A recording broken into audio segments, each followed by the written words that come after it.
wants to tame me. You can't catch me on the run, cause I'm gone, yeah. I blaze trails, set fire to what's behind me. No, I'm never looking back, I'm on the run. I could only ever be what I'm made to be. Feels good when I'm living on the edge. Watch me now, roll like thunder, gonna shake the ground. Can't stop me now, I don't give up and I won't back down. I'm a force of nature, can't be contained. I got lightning running all through my veins. Watch me now, watch me now.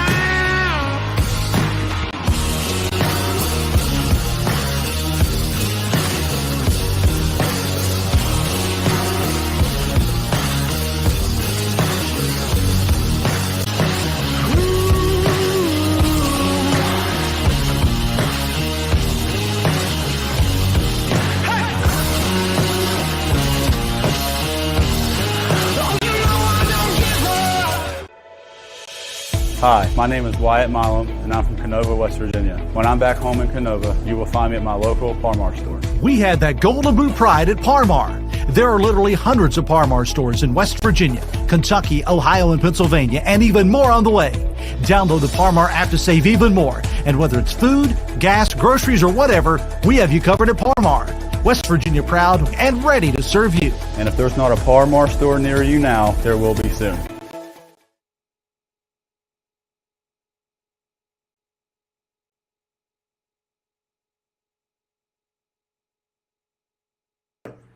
Hello, Mountaineer Nation. I'm the Wolfman, Dale Wolfley, and this is the WolfMan's Call for Monday, January 16th, 2023.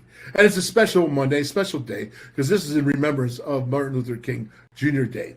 And so with that in mind, we wanted to bring on for the Wolfman's Call a special guest, and he certainly qualifies for this, as it is Darryl Talley. Yes, or I call him King Darryl Talley, or King DT, because I watched him as I was growing up and played ball. He played like a monster, played like a king at WVU with my brother Ron, and then, of course, in my hometown with the Buffalo Bills, with the team that went to 4 consecutive Super Bowls.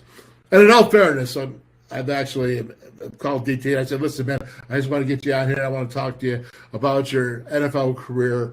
And we go ahead and we talk about the Bills yesterday, the playoffs, and we talk about what it's like for DT moving from West Virginia to Buffalo in that time, entering the NFL, and then being on that team and his career and everything that his career entails. And that's for one reason, because I believe that DT, not only is he on the Buffalo Bills Wall of Fame, he should be in the NFL Hall of Fame. And there's no doubt in my mind, because numbers prove it. And we're going to ask DT that straight-up question in this interview. And just wait for his answer, because I think you're going to like it. And he's a very humble man, and he doesn't go around pounding his chest. But there is a movement. DT, Darryl Talley, as a senior representative to the NFL Hall of Fame, because it's that time now, is that he needs to get into the Hall of Fame along with his teammates, the Jim Kellys and Bruce Smiths, and all the greats from the Buffalo Bills. And they think he should be in there as well. And his stats prove that he should be in the Hall of Fame. Let's talk to DT himself. Let's talk to SpiderMan. Get ready, man, because you're going to like this. Roll it.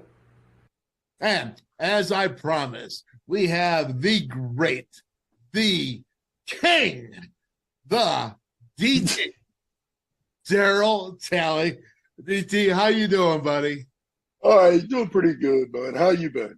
Oh, man, I'm doing well. And I have to tell you, the last time I saw you, I think, was on Mountaineer Legends pregame for football for WVU, and you were in with Joe Zwiak in a car with Quincy Wilson, and, of course, Darren Studstill. And you guys look like you're all canned in a sardine can in a car. And you did the Mountaineer Legends pregame. It was pretty awesome. Hey, we had fun.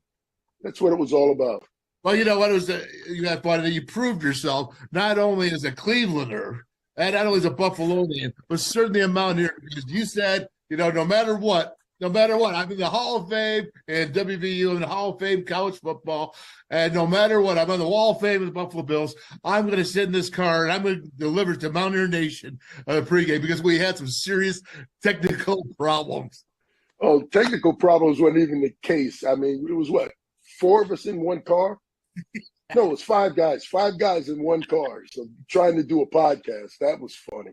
Oh my gosh, that was something else. And I still got to thank you, man, because that was great. You were awesome during the season coming on when you did, and we had so much fun. But we're gonna move this on because this is a show about the Bills and about you and your involvement in your 14 seasons you had.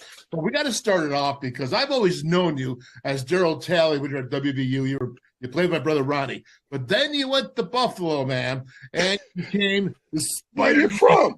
Yeah, right where I'm from. It was the perfect place for you to go, but you became SpiderMan. Now tell me, how did SpiderMan come about? I was like this when I was a kid. I used to like Marvel comics like anybody else my age. And, Spider-Man always seemed to just arrive just in time to help his friends out, to help somebody out, to get them to come in right in time, just in need of time, just like it says, and be helpful to somebody. And that's basically what I wanted to be. I wanted to be helpful to my teammates. I wanted to help them out of a jam. And if I could tell them something that would help them, I would try and do that. Okay, but let me ask you this then. That's Spider-Man, but then you're also called the Duke of Awesome. Now, where did that come from? I had to look that up. Duke of Awesome. I'm trying to remember who gave you that. I have no idea where that one came from. Dude, I've been called some names that I've been trying to figure out. Some that ain't been too good. But I don't know. I don't know where a lot of them come from. Okay, I'll leave it at that. The Duke of Awesome. We're just going to go with it, and we'll say that. And I got one more question from that time, and that is, it was your cheering section. And then they were called the Talley Whackers. Now, what's a Talley Whacker? Well, what it wound up being was 2 little hands that went back and forth and went and clapped and made noise. But where it actually originally came from was Gary Tranquil, the coach of mine at West Virginia.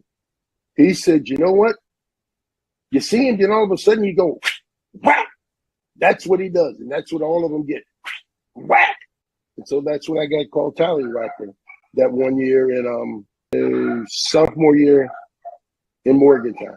We got to talk about when you go into the Buffalo Bills because there's a video here that you're going to see in a second. But I'm going to set it up. And this is a video about you coming back and going into a club and setting it up. And, of course, I want you to watch this, and we'll fill it in from there. There, roll it.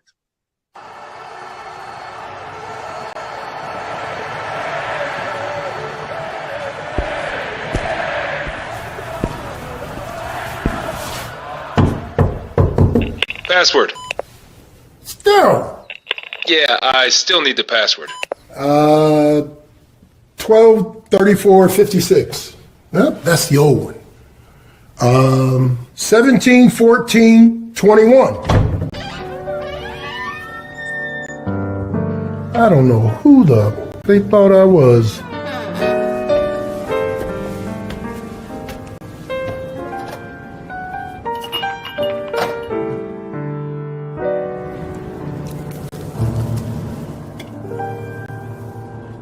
Diet on the rocks, Mr. Taylor? Yes, on the rocks. That's exactly where they said our season was 5 weeks ago. The Bills over the last month have lost 3 of their last 4 games. It doesn't matter what you want to do. It's gotten down to a point of what you have to do if you want to make the playoffs. Did they really think we were going to roll over and die after a few tough losses? They had us for them, baby. We ain't dying yet. Fires to the end zone, and it is caught. Touchdown, Bills. What a drive. Let's go! Is this our year? Hell, I don't know, but I like our chances. 1, 2, 3, 1, 2, 3. We got a quarterback that can will victory. Yeah, 17. And a defense that won't quit. Pocket gets sacked. He is dropped. We got a clutch kicker and a punter But we might not even need the punter. Josh Allen going to keep it himself. First down, Buffalo. I didn't see that one coming there. I didn't see that one coming at all. We're still kings of the East, but no crowns yet. Playoffs are where true legends are made. Intercepted. He may go all the way. Touchdown! Ain't nobody going to come to Buffalo in January. But believe me, things are heating up around here. Which leaves me with one question. I know. Where else would you rather be? Actually, I was just wondering if somebody had a light. Right here, right now. Let's go! Let's get it!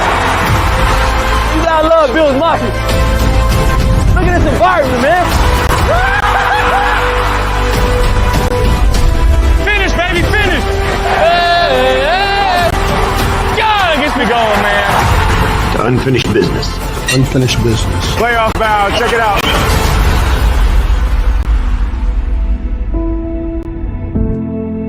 Yeah, that was the video, unfinished business. But I got a couple questions I got from the video. Number one is, we got the code. It was you, it was Jim Kelly, it was Thurman for the code for the first time. But who was the code for the second time? I think that was Josh Allen, Trayvon Diggs, and Poyer. So, with that being said now, where did they get the SpiderMan glass? I don't remember where that glass came from. Okay, and the last thing I want to talk about. Now, I love the video. It was actually from 2021, but really the same thing is about. It's about the Bills' unfinished business coming to fruition here. But you know what? I think you got some real talent, man. I think you could be an actor. Okay, but no, you have to be a bad guy. You have to, you got the bad guy look. It was perfect. Bad dude. I might be a bad guy. I don't mind being a bad guy. I always say is you're the guy you don't want to meet in an alley, a dark alley, unless you're friends with them. This is true. This is true. You don't want to meet me in a dark alley. And thus, it ain't going to be fun. And that's for all the reasons. That's why you're the tallywhacker. He's going, what? All right. So let's get it started, man. Let's talk about the Bills. You take 34-31. I've heard a lot of things like, the Bills didn't beat the Dolphins the way they should have. What is your take, DT? And because in all the stats, except for one, and that's the turnover ratio, the Bills actually doubled in stats. Well, that's the thing. They played very well defensively, and they played a very good football game, if you really look at it statistically. But in the eyes of other peoples and analysts, well, they didn't play up to their potential because they didn't beat them because they didn't have a starting quarterback. Well, wait a minute now. Look at San Francisco. Let's look at Mr. Irrelevant. That's relevant. Right. Seems like to me he's winning pretty good. Why couldn't they do the same thing? Everybody's got to have the next man up mentality. That's true. That's what they got to have. So, yes, you got a chance, but it's not as good as it would have been with one of the other guys playing. Well, I mean, it's the NFL. In the NFL, you could tell anybody can win because they're all professionals, despite a record. This is true because on any given Sunday, you can be beaten. And guys are going to be just as fast as you, just as strong as you, and if not stronger and faster. Let me ask you this. Josh Allen, this guy comes out. He's 5 years in now. He's only 25 years old. He sacrifices his body. He's jumping all over the place. He thinks he's Superman. You're Spider-Man. He thinks he's Superman out there, laying his body out there. Man, what kind of a leader is he? Because he seems like a true leader. And as I said, he's 25, but he's 5 years in. Well, he's that. He's just that. He is a true leader. He leads by example. And, that's the best kind of leader because that's the kind of leader I was because you can show a guy what you may not be able to tell a guy. Absolutely. And sometimes that'll get across a lot faster. Well, okay, so let me ask you this. So he's the leader on the offense, right? And then, of course, you have – who's the leader on that defense right now, in your opinion? From what I'm seeing right now, it's got to be Poyer. Poyer? Okay. Yeah, it's got to be him. It's got to be him. Poyer and Hyde got the two guys in the back end of it is what I think. But in all reality, it's a group effort because anytime you play defense the way they play defense, it's got to be a group effort. I mean, you got to have your linebackers, Tremaine and Milano, keyed into everything that you're doing as far as what the safeties are doing. So, yeah. And then they've got to be tied into the front. So right. It's got to be a perfect marriage in what they have going right now up there. They have a great line of communication, and they got a great marriage going on. Let me ask you something. That defense has been pretty darn good all year, and they've had some injuries, and they have overcome a lot of obstacles. But it seems to me like right now that they are playing tough. I mean, they allowed the Dolphins 42 rushing yards. They get 42, I know. 42. But see, then again, people have to take that into context. People aren't running the football anymore, and they're finding out that they're losing something on the offensive side when it comes to time of possession. Mm-hmm. They're losing that. So now they're going back to running the ball. And I don't understand why they don't run the ball. You know, if you looked at the Bengals game last night, the Ravens were doing all kinds of good running, smash mouth, the good old kind of football that was just helmet to helmet, you know, shoulder pad to shoulder pad, flat backs and everything. They took it to Cincinnati last night. They kind of put them in, you know, they were a little bit wary, that's for sure. Well, see, that's when I looked at that game, I thought that was just a good old fashioned AFC North football game. Where you're going to come in with a bloody nose and you're going to leave with a bloody nose. Yeah. I thought, you know, I was really enjoying it. I'll be honest. It was like good old. Yeah, it beats rather than watching the ones where you're watching a track meet. Yeah. Well, that's coming from a defensive player. All-time defensive player. And speaking of that, you know, head coach Sean McDermott, what do you think of his coaching style? Now, he's been 6 years in now, really successful. His first year in, the Bills ended a 17-year playoff streak, a drought. So he's been very effective. Obviously, it's good when you have good football players. But well, here's the thing. They've built that team that way. I mean, he's done that from the ground up. He and Brandon Beane have done it the right way. They've built the culture. And right now, they're starting to reap some of the rewards of the fruit that they went out and picked. So, you know, I'm happy for him. My hat's off to him for doing the things that needed to be done when they needed to be done. You know, I asked a couple questions when I first met him, and they answered every one. So I'm like, I'm full in. I'm all in, all on. Because anytime a guy tells you what he's going to do and then goes out and does it, you can't do anything else but respect him for what he's done.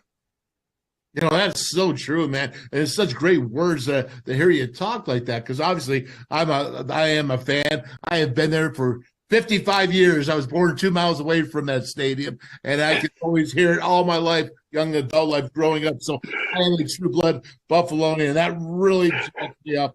But you know what? The Bills crowds have always been tough. Now, if you want to look at this season, this has been a roller coaster ride, not only for the Buffalo Bills, but for the fans, the weather. You know, then, of course, you got Damar Hamlin going through that whole thing. You know, now it's a success story appearing that he's getting healthy, and so many people coming together that you want to rally around. And obviously, it was tragic, trauma at the least.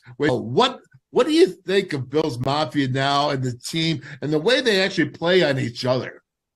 Well, what you see is you've seen tragedy. You've seen tragedy, and in the face of tragedy, you watch the world come together a little bit closer than what it's been because of all of the division we've had. With that being said, it's a beautiful thing to see with Damar. I mean, Damar had an unfortunate circumstances happen to him on the field. We got him back, thankfully, and thank God that, you know, he continued to get better, and now we got him back talking and up and moving again. So, you know, we got to really be thankful for that. And the idea that he actually brought the world a little bit closer together, if nobody else believes it but me, but I think he did. Well, I'm right with you. I sure am. And as far as the Bills playing now, they're doing what they have to do, playing each game as one game at a time, one situation at a time. Play each situation, each game, each snap, one at a time. Don't do anything fast. And make sure you have plenty of friends around you when you do it. Absolutely. And you think of the Bills ownership, and I see you going back all the time up there from Florida or Cleveland, wherever you may be. You're there, you're partaking into the Bills culture today. You're with the mafia, the people, you're involved. They're keeping the alumni guys involved. Obviously, that's like with the video, unfinished business. And what is the culture of the Buffalo Bills when you put the ownership, the team, and then you put the Bills Mafia, the fans with it? Why is it unique? Well, it's unique for several reasons. I mean, and a love relationship that you have with the fans of Western New York, because they come out in the bitter cold with you. They endure the bitter cold with you as you play through that. And, just being around those types of people, salt of the earth people every day, and dealing with that and them on their terms and you on your terms, yeah, that's really unique. And you don't find very many places that people do that. Mm-hmm. And then you have the mafia. It shows up everywhere. I mean, you can't go anywhere in the country and not find somebody from 716. I've gone to Italy. I've gone to South Florida. And I find somebody from a Bills fan, I'll find in one of those places. So they're everywhere. And it's like when you turn the lights on, we're here, and we're not going anywhere. Whether you like it or not. That's right. Yep, that is, man. And speaking of that leads to the next question, man. People make so much about the Bills playoffs being at home, being in Orchard Park, New York, and in January. You even mentioned in the video, it's like, hey, people don't want to come to Orchard Park. They don't want to come in. They don't want to come. They don't like our weather. I'm sorry. I'm sorry. Get them some warmers. Yeah. Well, I mean, that's I think it's funny. I think it's funny because it's only mind over matter. If you don't mind, it don't matter. Right. I've said that for years. And to me, that's what it comes down to. I got a football game to play. Nothing's getting in the way of that. End of the story. What is the advantage then? What do you feel like that they got to come to Orchard Park? Oh, you feel it? Oh, the advantage is that they don't realize how cold it is outside until they actually are out there and standing in it. And then they're standing there, and then you walk over to them and you slap them on the arms and say, "How you doing?" And you can see the guy's eyes turn beet red. Yeah. Or either you have water on your hands or you wet your hands, because I've got scuba gloves on underneath the other gloves, and I've been touching wet stuff to make sure they grip still. And I come up and you got the bare arms out there, and I go, "How you doing?" And I slap you with them wet hands. Yeah. That feels good too. Well, that really takes me there, because I love it. I mean, I just love the whole. Yeah, it's playing mind tricks. I grew up in that. I grew up in it. I understand it, and it is. And you get those dolphins. Squish the fish, baby. They come out, and you got to squish them, even if they're frozen fish. This is true. Okay, so let's get to you now, and your whole thing. You were the second round pick. You're 39th overall draft. You're coming off 1983 at WVU, consensus All-American. You know, what made you better than your peers at that time to enter that draft? What was it like entering the NFL as Darryl Talley did? Wow. Well, first of all, I wasn't even on the radar. I had to put myself on the radar for everybody else to notice me. And so, yeah, I had to do something. I had to have a couple of special games to do that. And I did that. Going into the draft, I didn't do anything special. I just went to the combines and they asked a question, I answered it. And I tried to answer it as fast as I could, as best I could. So, Dave, that leads me to the next question. And you played against Penn State. In fact, you still hold the record at WVU for most tackles for loss with 5 against Penn State. You played against Penn. So you played against the top teams in the country at that time. So you know what it's like to play against the top talent. But what's the difference once you get to the NFL? And how different and how much more difficult is it? Wow. Well, see, I was kind of fortunate because I didn't know it at the time, but I'd played against the 90 and 91 national championship teams, and everybody that was in our division was, I mean, the independent East back then was what they call the SEC now, because we had Notre Dame and everybody in that division and conference. And yeah, I got a chance to play against a lot of great players. So by the time I got them playing against guys in college, especially at Pitt and Penn State, because they had 17 guys respectively get drafted in 80 and 81.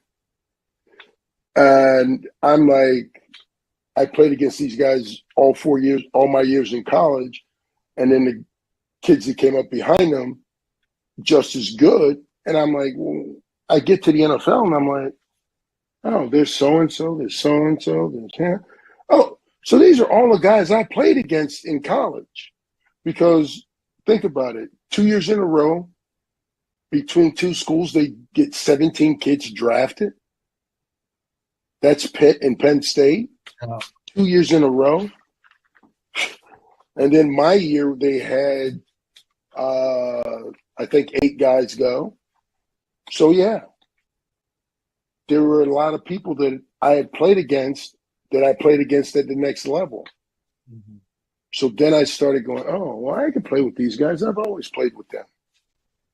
I never thought anything of it.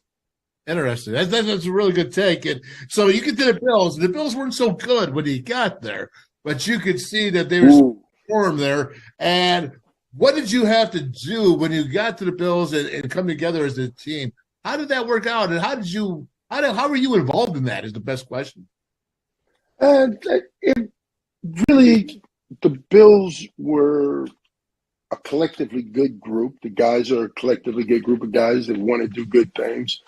It's just at the time we didn't have enough talent to do it. And we had to eventually get bigger and faster and stronger. As with anybody else and anything else growing at trying to get better at it and evolve. They've always had a good nucleus of guys that were there in Buffalo that have always stayed around and stayed connected to the team and to the guys. And the guys have sort of grown to that attraction. And then they started meeting other folks from the city that have like-minded people. So, yeah, there's a lot of guys that make their final home in Buffalo. Jim Kelly, Bruce Smith, all your guys, Cornelius Bennett, Irvin Thomas, Shane Conlon. I mean, there's so many guys. They point to you as the most respected dude in the locker room. Now, that's not the question, okay? That's just the take. Right? But in your point of view, here comes the question. What does it take to be a leader amongst warriors on the gridiron like that? Willing to do what you say you're going to do and make sure that everybody knows that you're going to do exactly what you say you're going to do come hell or high water. You're going to do it. And you're going to get it done in some adverse situations. And some will be easy, some will be adverse, but they know that you're going to come through. You're not going to not try to get it done. And that's the concrete to it all. Just them knowing that you're willing to go as far as you have to go to get it done for them.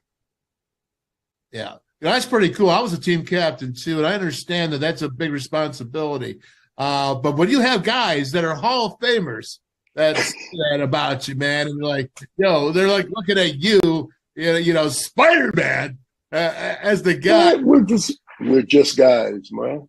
We're just guys. We're all God's men. We're having fun, taking care of one another. That's what we do. Well, okay. So speaking of fun, you played next to Bruce Smith, who has 200 sacks, not plus. And Reggie White had 198. He was number 2. So Bruce is the all-time leader. And the next guy is 160 with Kevin Green. And then it drops off even more from there. 200 sacks. Bruce is a leader. And Bruce credits you many times with being, I would not have that many sacks unless Spider-Man was right next, because you guys as a pair. Oh, we'd play off each other all day and night. And whatever it would take to get the job done. I mean, back then, it's a defensive lineman's job. Pray they want a sack. That's what they're after every day. After every snap, that's what he's after. That snap, that sack. So when I can help him do that, yes, I put my whole heart into it and helped him do it as hard as he did. And I think that's what it was. He seen I was willing to work as hard as he was at getting what he wanted to accomplish. Mm-hmm. Let me ask you this. Playing next to him all those years, what made him great? Was it his explosion? Was it his technique? Was it because he was a pissed off SOB? What was it? Was it all of it? It could be all of it, but I think the thing that drove him the most was fear of what he couldn't do or what somebody was going to say he couldn't do. So I think that drove him, like it drove all of us. I mean, fear of not being able to do it. That's a real thing. A lot of people don't understand that, but that's a real thing. Especially to a guy back then when he's, you're full of hormones and everything, and you're thinking, hey, I'm jacked up. I can do anything I want to do. And yeah. Well, to suddenly find out you can't do certain things the way that you should be able to do them. Okay. Yeah. Was that your attitude for you yourself as well? Yeah. Oh, yeah. Oh, yeah. And my other thing was this. I've always thought this. They say a chain's only as strong as its weakest link. Okay. If that's the case, I'm the weakest link. This chain ain't going to ever break. So I don't have to worry about what's going to happen because I know the bond that I have with those guys, I'll never break. Well, I can vouch for you that Spider-Man would never break. I don't know about the Duke of Awesome. I have no idea who that guy is, but the Duke of Awesome, rock and roll, man. Anyways, so let's go to this because now this is so cool. So Bruce Smith is the all-time sack leader. You are a great. They're all respecting you in the locker room, and you are out there, and it's like, all right, fellas, we're going to 4 Super Bowls. It's that time.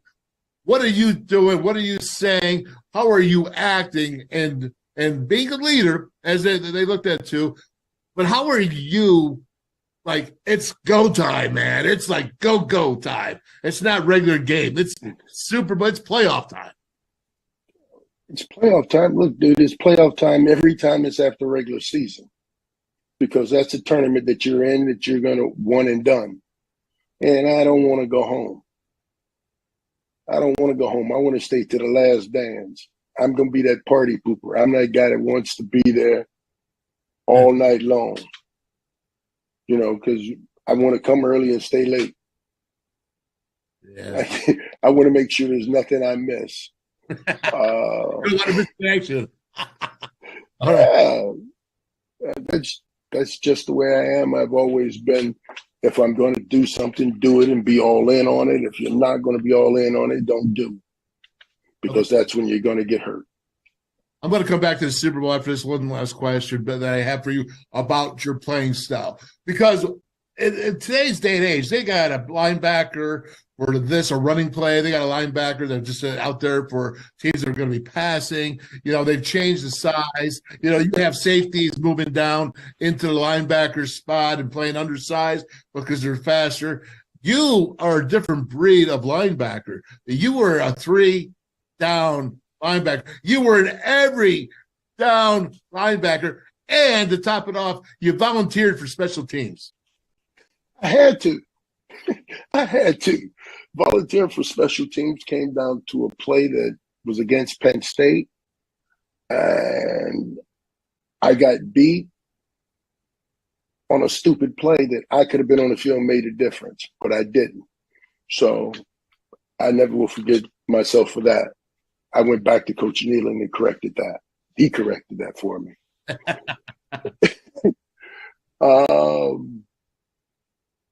And then as far as just playing? Yeah, it's just playing, because you're playing against, one time you're rushing with Bruce Smith, the next time you're dropping off. In fact, you had a nice combo. Even when you guys were separate, you were still working together as a team. Let's put it this way. I was that guy that ran around with a target on his back or on his chest. And everybody, I used to think people were trying to do things to me. You can say I'm going crazy, but that's basically where linebacker feels, because everybody on the field's after him. The offensive lineman's trying to cut him. The offensive line trying to hit him in the face. The tight end's trying to muscle him out of the way. The running back wants to fake him out of his shoes. The quarterback wants to make you look stupid where I throw the ball. And I'm going to throw it right by your ear. Watch this. So, you know, you got wide receivers that want to come in and play in your zone and then don't want you to hit them, want to run in and run out, you know. So you get the idea of the way my mind works now when I see somebody on the football field, because of all of these different things that they're trying to do to me during the game, doing what I'm doing. Yeah, I'm starting to feel that. So these are the things, these are the reasons why I go after people the way I do on the football field, because I feel like you're attacking me and I'm just trying to play the game.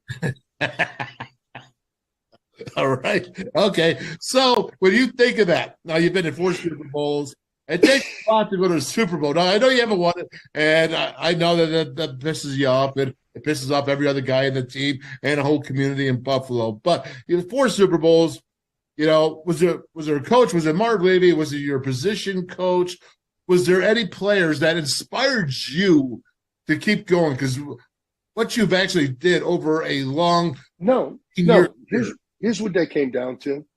That just came down to me and our team, me and my group collectively, not getting the task done. We didn't complete the task. We had 4 bites at that apple. 4 bites at the apple in the big game, and did not eat it all.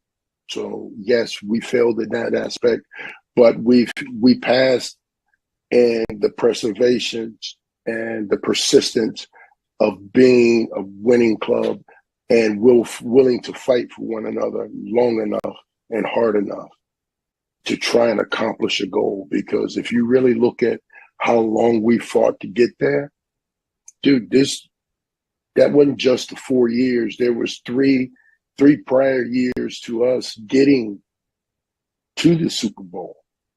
Because had it been in 1988, we did not lose in the AFC Championship game to Cincinnati. It would have been 5 in a row.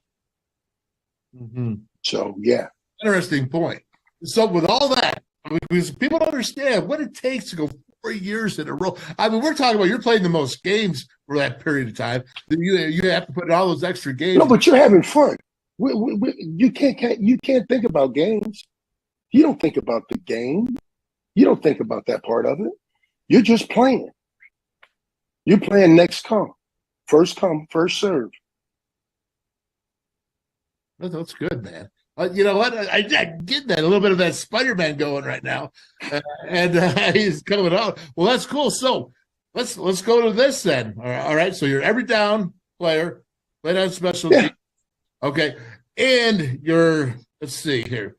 You're the Bills' all-time leading tackler with 1,137 tackles. In your 14-year career, you have 1,252 tackles, 38.5 sacks, 12 picks, and that's interceptions, for 189 return yards and 3 touchdowns. 14 fumble recoveries for 76 return yards. You average 120 tackles per season, 3.5 sacks, and 6.2 takeaways per season. And your mark of 188 regular season games played ranks you 5th the most in Buffalo Bills history. Now, that is longevity. In fact, in your time with the Bills, that 188 games, you never missed one. For every game, you never missed a game with the Buffalo Bills. That is something is that God's blessing? Is that longevity? Is that that's really special, number one, but that's 14 years of keeping it together, man, and being able to. It's actually 12. It's actually 12 years in Buffalo. 12 in Buffalo, right, but 14 altogether. Yep. Yeah. So, but all that again being said, putting it all out there, man, that's a special career. It's just like this. When you're raised thinking that you're going to receive an honest day's pay for an honest day's work, when your dad tells you that, if you can do that and you can keep that mindset all along, it does help. Yeah. You know what, DT? Okay, and this leads me to this whole point of this interview. And it's just a conversation. It's not even a freaking interview. Yeah. I know you're way too long for this. You know, it really is this. When you got honored at WVU, you know, I was there with you there with that time. I was the alumni guy. So I was there and Bruce came in. Bruce Smith were talking about, I think, and Cornelius Bennett, Thurman Thomas. They all came in and to help honor you in the getting your College Hall of Fame. And they all told those are my brothers. Right. And they all told me, each individually, and I'd never asked them, but that dude needs to be in the Hall of Fame, NFL Hall of Fame. And they said it in their Hall of Fame speeches, which I'm going to have a video I'll show later. But, you know, Jim Kelly, quarterback, a man that's been through it all, was in the Hall of Fame. Chester says you were the most underrated player of his teammates, the most underrated. Let me ask you, D. You are a very humble guy. I've known you for a long time. You are a great mountaineer brother. You're a brother, man. And let me ask you this. You Darryl Talley, do you believe you should be in the NFL Hall of Fame? Yes. I believe that my numbers warrant me being there. I believe that I've played hard enough against some of the best talent ever. I believe that I've answered the bell when I was called upon. I mean, yeah, I think I deserve to be in. You are now up as a senior in the Hall of Fame, and there's a lot of movement. And the reason why I'm actually coming back to you with this is that, like I said, you're a very humble man, and you don't go around pounding your chest about what your accomplishments. I can't. I've never done that. You never have. And I can speak truth to that. But there is a movement going on right now. And this is what I want to capitalize on. The movement is that it's a push for letting people know and understand, listen, man, DT, you forgot somebody off those great Bills teams. And I know sometimes it gets pushed out because you have so many that you can put on. And all the greatest, but they definitely forgot one, and that is Darryl Talley. That's SpiderMan. That's the Duke of Awesome. That is a guy. That's the Tallywhacker. That is a guy who played 14 years in the National Football League and answered the bell, especially with the Bills. Never missed a game. Leading tackler of the all-time Bills with 1,139 tackles, and played with 4 Super Bowls, man. And so I'm saying, yeah, there's a movement. We have guys, the Hall of Fame voters, like Vic Carucci up there, it was a Hall of Fame voter, and said, yes, we want Darryl Talley in. All of your your teammates that are in the Hall of Fame say you should be in there. So, DT, this is for you, man. I just wanted to thank you there and say, hey, listen, you need to be in the Hall of Fame. You believe you should be, and I believe that there's this campaign is kicking off, and I think that you will be, and it's so well deserved. Not everybody gets it right all the time, but this one we need to make right. All right. Well, thank you. I appreciate you. All right. And I want you to watch this video, and we'll finish it up after that.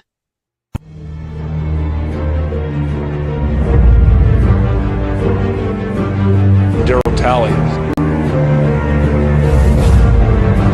Darryl Talley.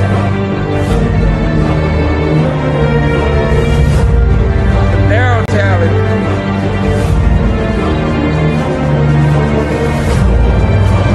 You are the most unselfish player on our team.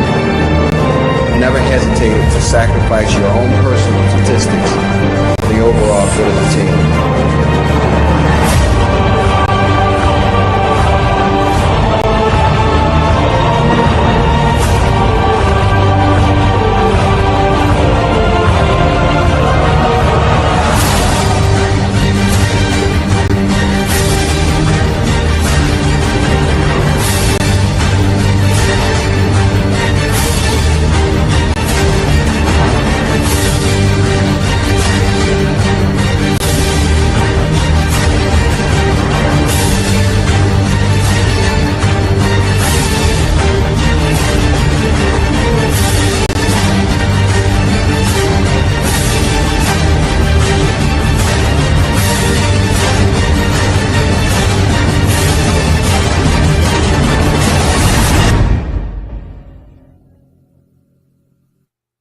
Well, that's a great video, DT, and it shows why you should be in the Hall of Fame. Any last words? All I'd like to do is say thank you. I appreciate you for your time and effort. Thank you. Yeah, man. That's so cool, DT. I love you, brother. And you know what? We're going to go get it done because we're going to run to the walls. And because that's what DT, Darryl Talley, that's what SpiderMan would do in his time with the Buffalo Bills.